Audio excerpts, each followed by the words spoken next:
Olá, pessoal. Nós vamos hoje continuar com a nossa leitura do livro de Kenneth Hagin, Seguindo o Plano de Deus. Nós vamos ler hoje o capítulo 2.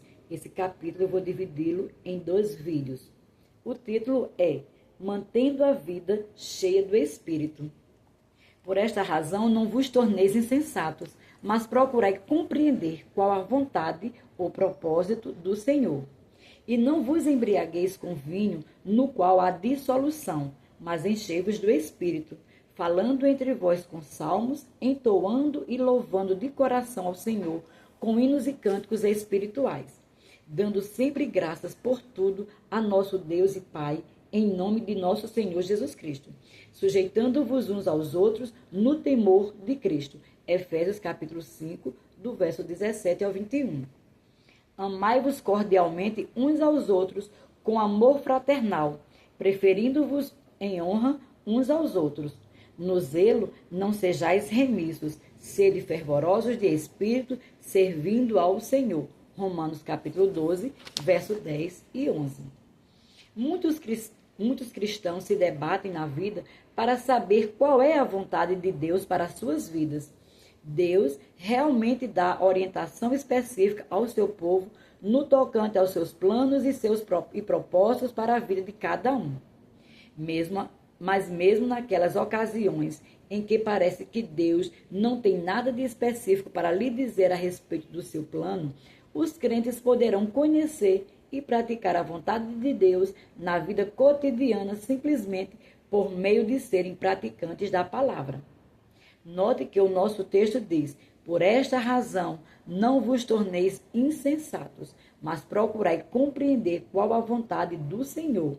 E não vos embriagueis com vinho, no qual há dissolução, mas enchei-vos do Espírito. Efésios 5, versos 17 e 18. Esses versículos nos dizem que é possível sabermos a vontade de Deus para a nossa vida. Uma das coisas que Deus deseja é que os crentes recebam a plenitude do Espírito Santo até transbordarem. Como podemos perceber se uma pessoa está cheia do Espírito Santo? Alguém disse: tenho a plenitude do Espírito Santo porque falei em outras línguas há vários anos. Mas D.L. Moody disse certa vez: viver somente de experiências passadas é viver de maná envelhecido. Concordo com ele.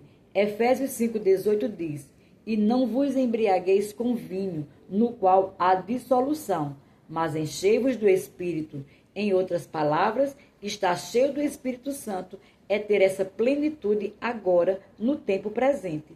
É uma ação contínua e ininterrupta, e não algo que aconteceu uma vez em algum tempo passado. Os estudiosos do grego dizem-nos que em Efésios 5,18, as palavras gregas traduzidas por enchei-vos do Espírito significa continuar cheios do Espírito Santo. Em outras palavras, devemos manter uma experiência constante de ficar cheios do Espírito Santo. A vontade de Deus para a nossa vida é ficarmos transbordando do Espírito Santo. Note a expressão em Romanos 12, 11, fervorosos de espírito. Outra tradução: tenham o espírito radiante. Sejam radiantes com o espírito. A tradução de Moffat diz: mantenham o fulgor. Gosto mais dessa tradução. É assim a vontade de Deus para a nossa vida. Em outras palavras, é isso que Ele quer que façamos: manter o fulgor do Espírito Santo, ter a plenitude do Espírito e manter o fulgor é a vontade de Deus para nós, porque está escrito na sua palavra, e sabemos que a palavra de Deus é a vontade de Deus. Hebreus capítulo 1, verso 1 e 2. Havendo Deus outrora falado muitas vezes e de muitas maneiras aos pais pelos profetas, nestes últimos dias nos falou pelo Filho, a quem constituiu herdeiro de todas as coisas. Na Bíblia, Deus nos fala pessoalmente, e na Bíblia está escrito que a vontade de Deus é sermos fervorosos de espírito ou manter o fulgor do Espírito Santo. Romanos capítulo 12, verso 11. Outra tradução de Romanos 12, 11 diz: estejam ardendo com o Espírito.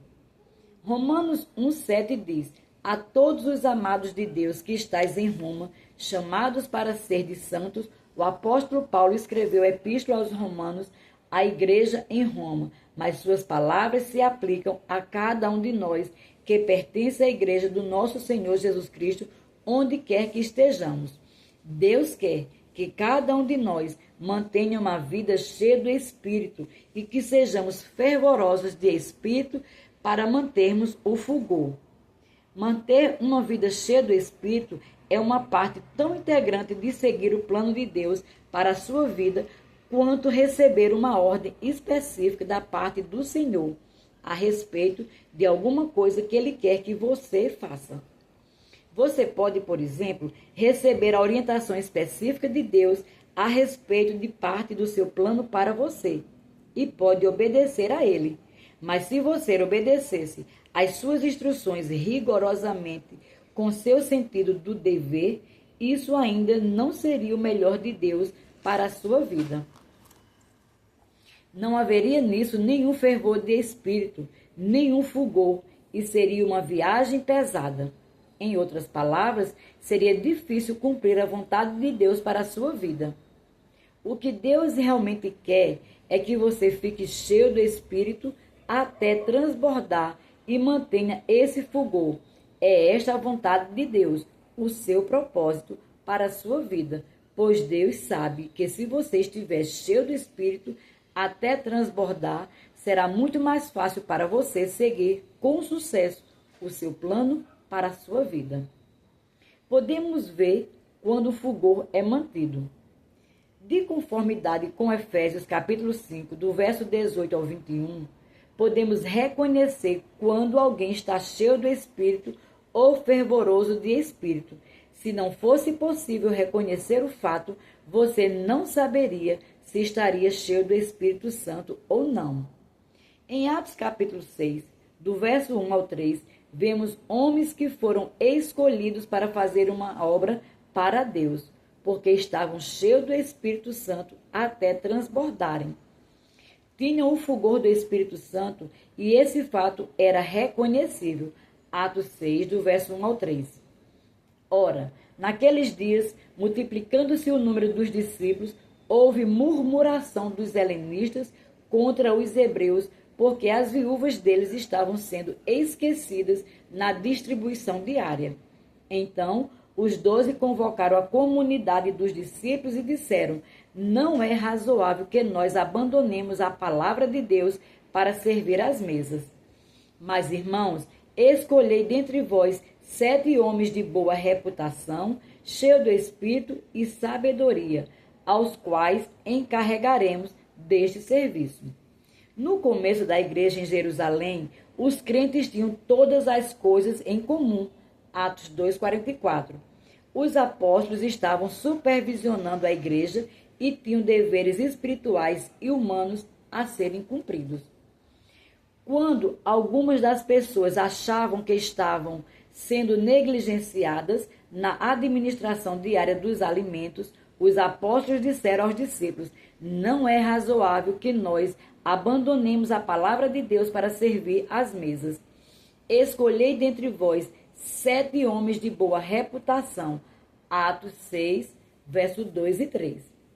Todo o dinheiro tinha sido contribuído a uma única tesouraria, de modo que os apóstolos precisavam cuidar do dinheiro, além de servir às mesas. Os apóstolos queriam 7 homens que tivessem boa reputação. Certamente, não queria pessoas desonestas manipulando o dinheiro. Os discípulos não procuraram lá fora no mundo entre os ímpios 7 homens honestos, procuraram entre os cristãos. Não é estranho que, mesmo entre os crentes, tivessem de que dizer: procure aquele que são honestos? Segundo parece, havia alguns na igreja que não tinham uma boa reputação de honestidade. Uma boa reputação de honestidade era algo que os discípulos estavam procurando.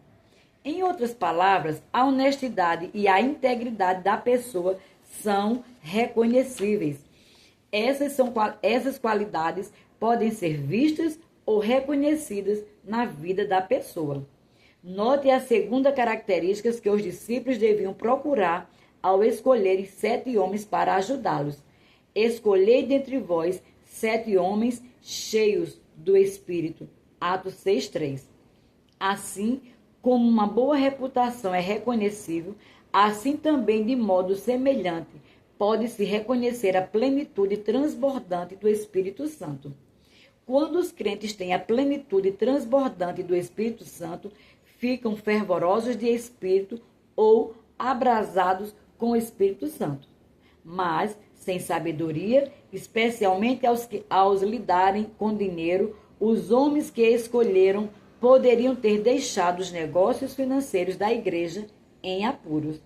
Note como esse trecho em Atos 6 fica de acordo com Romanos 12:11. No zelo não sejais remissos, sede fervorosos de espírito, servindo ao Senhor. Não sejais remissos, diz respeito a não sermos descuidados ao lidar com os assuntos financeiros. É essa a razão porque alguns cristãos passam apuros financeiros, não têm sabedoria. Os crentes poderiam receber o batismo no Espírito Santo e ainda lhes faltar sabedoria e deixariam tudo em apuros. A realidade é que sem sabedoria você pode arrumar muitos problemas no âmbito espiritual, mental, físico e financeiro.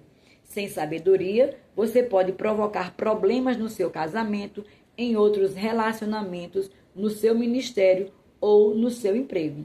Sem sabedoria, você não poderá seguir e cumprir com sucesso o plano de Deus para a sua vida. Mas você não precisa ficar com falta de sabedoria. A Bíblia diz que podemos ter sabedoria simplesmente por meio de pedi-la da parte de Deus pela fé. Tiago 1:5. Deus quer lhe dar sabedoria e levá-lo a ter sucesso em todas as áreas de sua vida. Notamos em Atos 6, do verso 1 ao 3, que as características da honestidade, da sabedoria e da plenitude do Espírito Santo são características que podem ser percebidas ou reconhecidas. Em outras palavras, dá para perceber se a pessoa está cheia do Espírito até transbordar, pois certas características acompanham a vida cheia do Espírito. A primeira característica da vida cheia do Espírito é falando em voz, com salmos, entoando e louvando de coração ao Senhor, com hinos e cânticos espirituais. Efésios 5:18. Se você tiver a plenitude do Espírito Santo e estiver mantendo o fulgor, você terá um cântico no seu coração. E você tiver um cântico no seu coração, você não poderá deixar de falá-lo pela sua boca, porque a Bíblia diz que a boca fala do que está cheio o coração. Mateus 12:34, Lucas 6:45. Note que Efésios 5:18 diz: entoando e louvando de coração ao Senhor, com hinos e cânticos espirituais. Falar mediante a unção do Espírito Santo em salmos, hinos e cânticos espirituais é algo que você faz dentro do seu próprio coração, de si mesmo para Deus. Um salmo é uma poesia ou ode espiritual. Pode ter rimas ou não, mas sempre há um elemento de poesia envolvido. No Antigo Testamento, há 150 salmos que foram dados pelo Espírito de Deus. Muitos deles foram dados ao salmista Davi, mediante o dom da profecia ou a inspiração do Espírito Santo. E se você, ao ler com cuidado, descobrirá que muitos deles foram dados a Davi, visando seu próprio benefício, a fim de encorajá-lo nas circunstâncias difíceis. Aqueles salmos também têm o propósito de nos beneficiar hoje, segundo Timóteo, capítulo 3, verso 16. E assim, como aqueles salmos foram dados para encorajar Davi, o Espírito Santo fará a mesma coisa para você. Ele lhe dará um salmo para encorajá-lo no meio dos testes e provações e para animar o seu espírito a manter o fulgor. Um salmo, um hino ou um cântico espiritual pode ser uma expressão vocal que o Espírito Santo dá a você. Não precisam ser salmos, hinos e cânticos escritos no inário. A verdade é que muitos cânticos nos hinários da igreja nem mesmo foram dados pelo Espírito Santo. Não são totalmente bíblicos e alguns estão repletos de incredulidade. Os salmos, hinos e cânticos espirituais dados pelo Espírito Santo, porém, registram-se em nosso coração e ministram a nossa alma, porque são inspirados pelo Espírito Santo. E antes de você se dar conta disso, você passa a cantá-los ou falá-los pela boca. Compreenda, você não pode ter a plenitude do Espírito Santo sem falar. Efésios 5, 18, Efésios 5, versos 18 e 19 diz assim: E não vos embriagueis com vinho, no qual há dissolução, mas enchei-vos do Espírito, falando entre vós com salmos, entoando e louvando de coração ao Senhor, com hinos e cânticos espirituais. Atos 2, 4 diz: Todos ficaram cheios do Espírito Santo e passaram a falar em outras línguas, segundo o Espírito concedia que falassem. Atos 10, verso 45 e 46 diz: E os fiéis que eram da circuncisão vieram com Pedro, admiraram-se, porque também sobre os gentios foi derramado o dom do Espírito Santo. Pois os ouviam falando em línguas e engrandecendo a Deus. Continue, portanto, falando em línguas e engrandecendo a Deus, e fique continuamente cheio do Espírito Santo, falando no nosso coração salmos e hinos e cânticos espirituais. Essa é a vontade de Deus para você. Manter o fulgor o afetará, corpo, alma e espírito. Se você mantiver uma vida cheia do Espírito, essa plenitude afetá-lo-á em todas as áreas da sua vida. É óbvio que você será afetado espiritualmente, mas também haverá o efeito sobre a sua mente. À medida que mantiver uma vida cheia do Espírito, seus pensamentos serão mais nítidos e claros, e estar cheio até transbordar do Espírito Santo vai afetá-lo fisicamente também. Essa é a vontade de Deus para a sua vida, estar continuamente brilhando com o Espírito de Deus. É muito fácil discernir se alguém está em boas condições físicas e mentais, se, por exemplo, alguém não está se sentindo bem, simplesmente não é a mesma pessoa. Não está tão disposto como poderia ser. Percebemos pelo rosto de uma pessoa se ela está cansada ou não se sente bem. A saúde espiritual também pode ser discernida. Na realidade, a saúde espiritual de uma pessoa é tão facilmente discernível como a sua saúde física. Um dos pioneiros do movimento pentecostal, que morava na Grã-Bretanha, ilustrou essa questão mediante uma experiência pessoal que teve certa vez. Esse ministro estava pastoreando na Inglaterra quando houve o acontecimento em pauta. Tinha se reencontrado com um amigo pastor que estivera no campo missionário e que voltava para casa pela primeira vez em 7 anos. Esse missionário estava voltando de navio, de modo que o ministro amigo foi encontrar-se com ele no porto.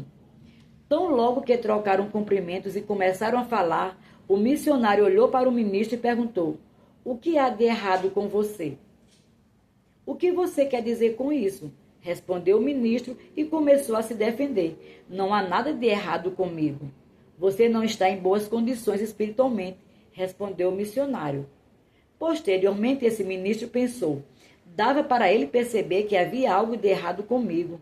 Algo está errado. Não tenho as boas condições espirituais que deveria ter. Mas qual é o problema?